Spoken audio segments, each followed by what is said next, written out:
If it's not, you should just quit.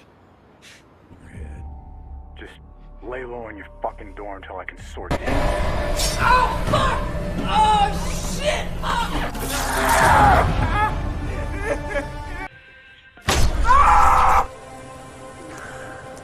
Hai guys, kembali lagi bersama saya Rikja Studio. Di video saya kali ini, saya akan membawakan film yang berjudul Initiation. Film diawali dengan memperlihatkan sekelompok mahasiswa dan mahasiswi yang sedang mengadakan pesta. Di antara mereka, yang bernama Bu dan Kili, sedang bermain sebuah permainan, yang apabila kala mereka harus meminum minuman.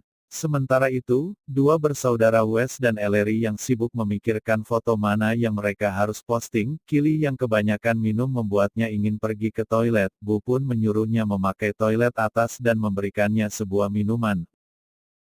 Wes yang kebanyakan minum, membuatnya mabuk hingga ia dibawa ke kamar oleh Bu. Pesta pun berakhir, ketika Ellery mengajak Sally dan Malik pulang. Ia pun mendapat pesan dari Kili beberapa jam yang lalu, yang memberitahu bahwa Bu mencampur minumannya dengan obat tidur. Lalu Ellery menuju ke kamar Bu. Namun ia dihalangi oleh Dylan yang berjaga di depan pintu. Ellery pun menyuruh Dylan menyingkir dan mengetuk pintu sambil memanggil nama Kili. Hingga Bu membuka pintu, Ellery pun langsung masuk dan melihat Kili sudah dalam keadaan tergeletak di atas kasur. Dan Wes yang sedang mabuk berat. Ellery bertanya kenapa pintunya dikunci. Mereka menjawab tidak tahu. Lalu Ellery merangkul Kili yang dibantu oleh Malik dan dibawa ke asrama mereka. Keesokan harinya Wes mengomentari di status Ellery yang berisi foto Ellery dan Kili. Namun komentarnya hanya tanda seru. Lalu Sally memberitahu Ellery bahwa semalam Kili diperkaos tapi tidak tahu siapa pelakunya. Ellery pun mendatangi Wes dan bertanya soal komentar yang ia kirim. Namun Wes menjawab bukan dia yang mengirim komentar tersebut, bukan lain adalah Bu yang mengirimnya yang sedang jahil. Lalu mereka berdebat membahas tentang kejadian semalam di dalam kamar Bu. Namun Wes berkata dia tidak mengingat apapun, dan pergi meninggalkan Ellery karena dia ingin latihan renang. Singkat cerita, Ellery pun mencari tahu dengan mengecek celana Kili yang dipakai di saat pesta. Saat sudah malam Wes kembali ke asramanya Bu dan teman-temannya yang lain, mengajaknya untuk pergi bermain namun Wes menolaknya karena sedang kesal lalu pergi mandi. Setelah Wes mandi, Wes melihat sofa yang sudah terbalik dan menghalangi pintu. Wes pun memanggil teman-temannya namun di asrama itu tidak ada satupun orang karena sedang pergi keluar. Di saat ia sedang membenarkan sofa itu, tiba-tiba muncul seseorang yang memakai topeng tepat di belakang Wes. Wes mengira itu Bu yang sedang menjahilinya. Wes pun meminta bantuannya untuk membenarkan sofa yang terbalik tadi. Namun pria bertopeng itu melempar Wes dengan palu hingga Wes merasa sangat kesakitan dan melarikan diri, namun sayangnya pria topeng itu sudah ada di hadapan Wes dan mendorongnya hingga terjatuh lalu pria itu menendangnya dan mengeluarkan pisau. Ternyata pria itu adalah psikopat. Wes pun masih berusaha ingin pergi namun tangan Wes diiris oleh psikopat tersebut. Setelah itu si psikopat pun mengeluarkan paku bor dan langsung mengebor dada Wes. Dylan dan Bu pun pulang ke asrama namun mereka keheranan karena pintu susah untuk dibuka, dan mereka pun membuka pintu itu berdua dan mendorongnya dengan sekuat tenaga, hingga pintu itu pun terbuka dan ketika mereka masuk mereka melihat paku bor yang berlumuran darah dan Bu pun mengambil pisau lalu memeriksa paku tersebut dan mereka melihat Wes yang sudah tewas dalam keadaan mengenaskan. Sementara itu Ellery sudah selesai melakukan pengecekan. Dia didatangi oleh keamanan kampus itu dan polisi yang bernama Rico untuk memberitahu bahwa Wes sudah tiada, yang ditemukan tewas di asramanya. Ellery yang mendengar kabar itu pun tidak percaya, dan berkali-kali mencoba menelpon Wes hingga ia tak kuasa menahan tangisnya. Lalu scene berpindah di mana detektif Fitzgerald dan seorang rektor kampus yang sedang mengumumkan kematian Wes dengan diliput oleh media-media TV. Dan rektor itu mengatakan bahwa mereka akan terus bekerja sama untuk mencari sang pelaku tersebut. Lalu Bu dipanggil dan diinterogasi oleh detektif Fitz dan didampingi oleh sang ayah. Namun setelah beberapa pertanyaan ayah Bu tidak terima dan mengajak Bu pulang. Keesokan harinya polisi Rico datang memberitahu Ellery untuk datang wawancara dengan detektif Fitz. Besok sore ia juga bersumpah akan menemukan psikopat tersebut.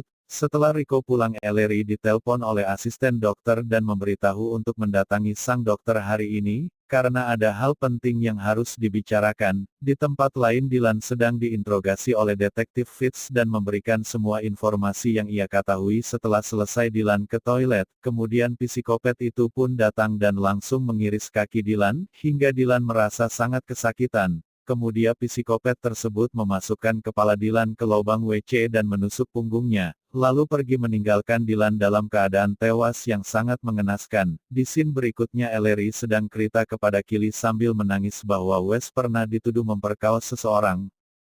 Lalu Bu sedang menelpon ayahnya dan terlihat sedang kesal karena ia dipindahkan ke asrama lain. Sesampainya di asrama Bu langsung mengganti pakaian dan ke toilet. Psikopat itu pun masuk ke dalam kamarnya. Saat kembali ke kamarnya Bu langsung menutup pintu dan langsung memutar video dewasa sambil ehem. Ketika asik-asik ehem psikopat itu muncul tepat di belakang Bu dan langsung menusuk tangannya dengan pisau. Lalu membantingnya ke dinding hingga terjatuh. Kemudian psikopat itu langsung mengebor leher Bu hingga meninggoy. Sementara itu Ellery yang ditemani Sally dan Killy tiba di kantor dokter lalu masuk ke dalam, namun Killy dan Sally menunggu di taman. Dokter pun meminta penjelasan Ellery atas apa yang ia lakukan di ruangan lab kampus secara tidak sah. Lalu Ellery menjelaskan kalau ia sedang mencocokkan DNA yang ada di celana Killy dan ia melakukan itu karena Wes ada di kamar Bu bersama Killy. Dokter yang tidak ingin merusak reputasi Wes berusaha menyembunyikan informasi itu. Tiba-tiba seseorang yang bernama Teller alias Tiller memberitahu mereka bahwa pintu depan dan belakang tidak bisa dibuka. Mereka pun langsung mengecek dan berusaha membuka pintu itu, tapi hal itu sia-sia.